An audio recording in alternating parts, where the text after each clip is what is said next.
The Joe Rogan Experience. When you look back on this now, and you think, when you watch these old matches from like 1993, what does it feel like to see that? Crazy. I think my father was crazy to put me there, man. Well, no one had ever done it before on television. It had never been, in America at least, it had never been a thing. And then to all of a sudden have this. No time limit, no time division, limit. no gloves. No rules. No everything. No biting and no eye gouging. Yeah, right? you could punch the nuts, everything. Yep. But if you do a gouge or bite, like Gerard Gordeau, as soon as I took him down, he beat my ear on the first year, in the finals, in the first UFC. But there's no punishment. There's no, okay, you're going to get disqualified. And it's like, don't do it again, sir.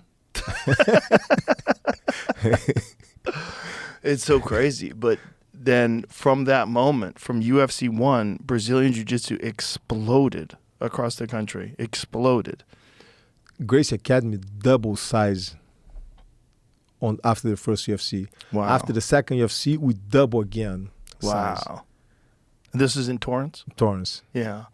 I started at Hickson's place, and then I went to Carlson Gracie's place because I didn't know any better. It was closer.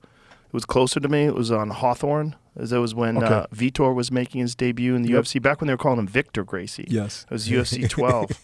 And I remember the feeling of the first class, the feeling of how humiliated you are when you don't know jiu-jitsu and you spar with someone who knows jiu-jitsu. It's like you think you know how to fight, and then you get in there, and then all of a sudden you're on your back, you don't know what to do, and all of a sudden you're getting choked, and you're like, oh no, this is crazy. Like it was. And you've been doing martial arts for a long time already. So I had a completely distorted idea of my ability to fight. Completely distorted. And I remember my first class, I was like, oh boy, now I know. It's like back in the garage days, there was always a student that bring a family friend or a family or member or coach from different styles of martial art, and they'll come in to fight us. But Horion and I, would be like, okay, we're going to control and turn him into a student. So we'll take the guy down, mount, and pretty much talk to him, maybe choke, maybe arm bar, let it go, not hurting. And the guy will go home and goes, oh man, can I sign up? Can I learn? Right, because of the fact that you didn't hurt them. You could convert them into a student. If you beat the fuck out of them and just broke their face, they would never come back. Yeah. So we were more concerned about gaining a student than trying to beat them up. But they will come in to fight. We were converting them. Wow. Was it your father that was the mastermind behind doing it that way? I think that was Horion, because Horion was like my second father. I came live with him. I was 17 going on 18.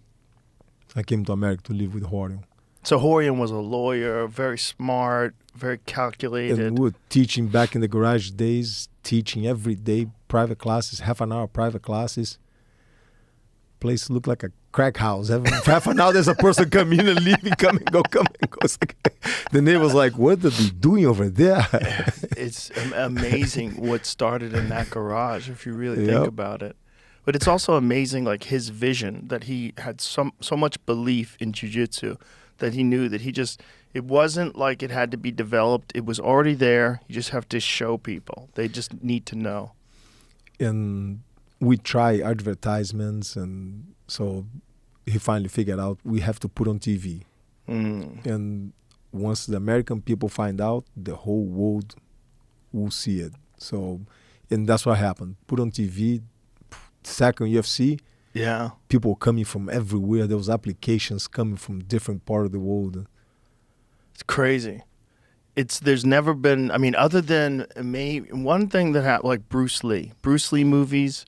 People saw Bruce Lee movies. They all wanted to learn martial arts. But other than that, that was movies, right? So that was like you wanted to do this thing that wasn't real. Like this guy was fighting 10 people. They were all coming at him one at a time. Wah, wah. But it wasn't real. Watching you in UFC 1, it was like so many people had this light bulb moment. But I thought a lot of people thought it was fixed. it was like, no, there's no way this thing's for real. Even though Taylor Tully lost a tooth by Geraldo Gordon, got kicking him in the face right off the first fight. It's like, but a lot of people thought, second UFC, still people like, I think the fourth one is when people said, okay, this thing's for real. Martial artists knew right away. Yes. In the martial arts community, right away. I didn't see UFC 1 first. I saw UFC 2. That was the first one that I saw. Because UFC 1, for whatever reason, I think it was some licensing thing. It wasn't available as a DVD or a VCR tape. Yes. So the VHS tape, when it was released and you could get it in a store, a friend of mine had told me about it. And I had just moved to California. It was 94. And I got a hold of UFC 2. And I watched it in my apartment. I remember going, "Oh my goodness!" Like it just changed my mind about fighting. You know, fighting for me was always stand-up fighting. I mean, I wrestled a little bit in high school, but fighting for me was kickboxing. So when I saw that, I was like, "Wow!" I remember everybody, like all my friends that were into martial arts, everybody was scrambling to try to find a jiu-jitsu school. Like there had never been a moment like that where one martial art had emerged with such force. Jiu-jitsu, judo, wrestling. I had a lot of wrestlers and judo guys that came up to me. It's like, man, thanks for putting us on the map. Going back to the old black belt magazines, Inside Karate, Inside Kung Fu, they was all stand-up martial arts. Yeah. They wouldn't consider wrestling, judo part of martial art. I know, isn't that crazy? That's not. Yeah. It's all stand-up. We used to share a gym back when I lived in Boston. There was a guy that I used to work out with, and he had a gym that he would share with the judo class. So on one side, there was a judo guy, and the other side was the kickboxers. And I remember thinking, like, what are these guys doing? Like, what a waste of time practicing throwing each other around. Like, what's the point? You know, and no one knew. It's so interesting that everyone – see – from the time I first got into martial arts when I was a little kid, there was always this thought, like, what would happen if a karate guy fought a judo guy? What would happen if a boxer fought a wrestler? And everybody had an opinion. But until UFC 1 came around, no one really knew. It was just theoretical. I always maintain that since 93 to today, martial arts have evolved more over the last 30 years than they have over the last 30,000 years. It's everybody had that like what would happen. Yeah. But nobody would challenge the other one. Nobody wanted to step on anybody's toes. Well, nobody was willing to take the chance, you know? What if I lose? Or what if, I don't want to bother. I don't want to beat the other guy too, because if I beat him, he's going to feel bad. And there was a lot of that. Yep. We were like, hey, we're willing to find out. Yeah. Well, thank God you did that. I mean, thank God it came along, because who knows where martial arts would be today if that hadn't happened. It would still people thinking the death touches. Yeah. All that shit. I'll touch you right here in the shoulder, and a week from now, your arm will paralyze. It's like, I'll grab your collarbone and you go to sleep. Yeah. Yeah, there was a lot of that stupid shit. There's still that stupid shit out there. There's still a lot of people out there that believe that stuff. It's crazy, isn't it? But, hey, UFC came along. Yeah, but most people know now. The world. Most people know now. I mean, now, if you want to fight, you have to know jiu-jitsu. You have to. Because there's no ifs, ands, or buts about it. If you take jiu-jitsu away, it goes back to the old style. Stand-up, karate against kung fu.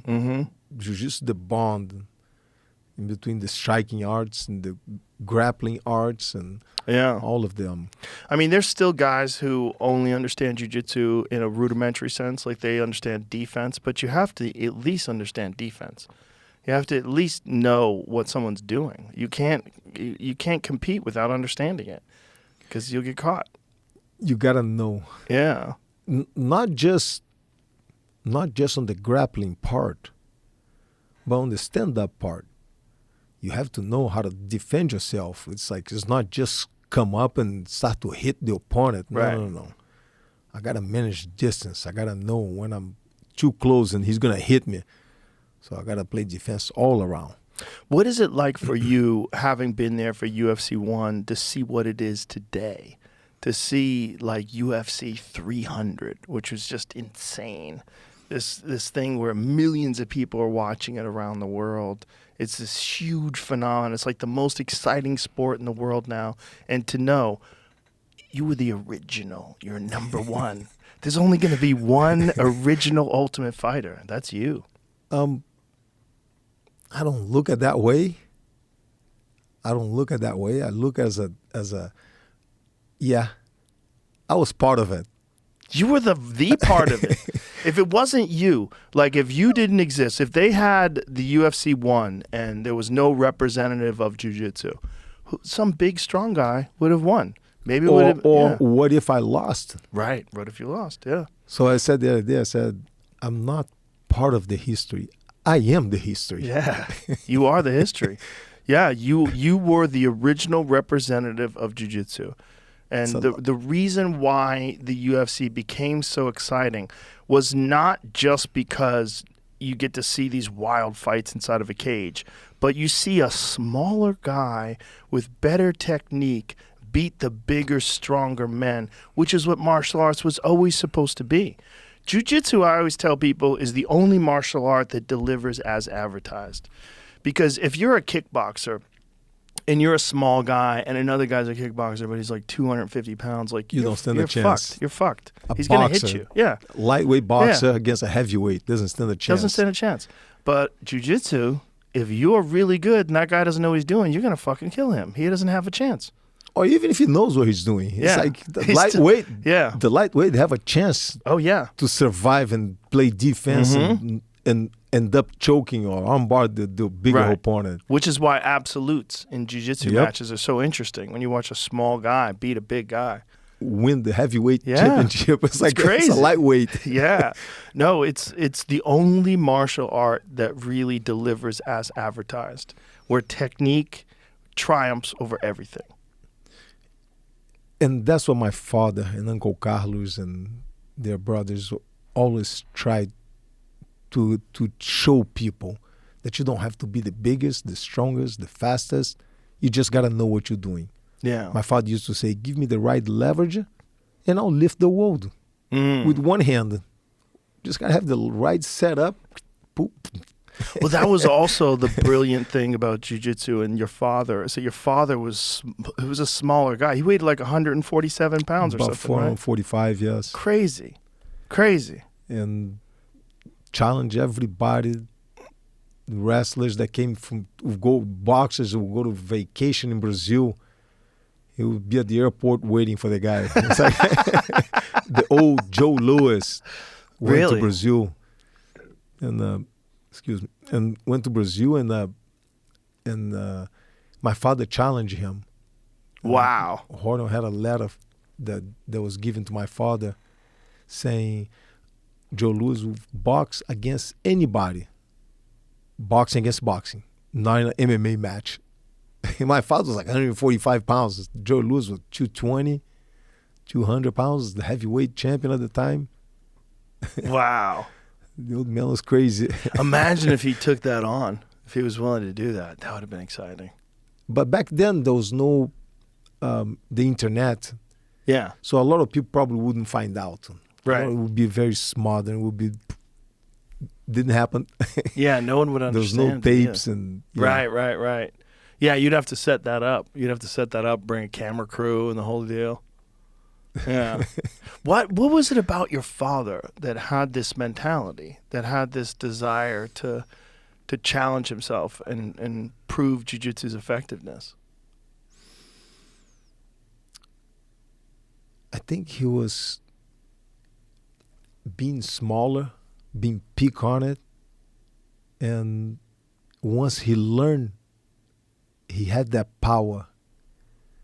He learned jiu-jitsu, he got that power with him. So he want to show others. And he wasn't, I would say, as a fighter, he always says, if I fell on top of the opponent, I would be nice. I would have choked him out, I'll subdue him. Use submission, make him tap, technique. If he was on top of me, I would have beat him up. He used to say, hit him, get off me, get off me. He should have listened, he should have got off me in the first punch. He would tie you up and beat you from the bottom.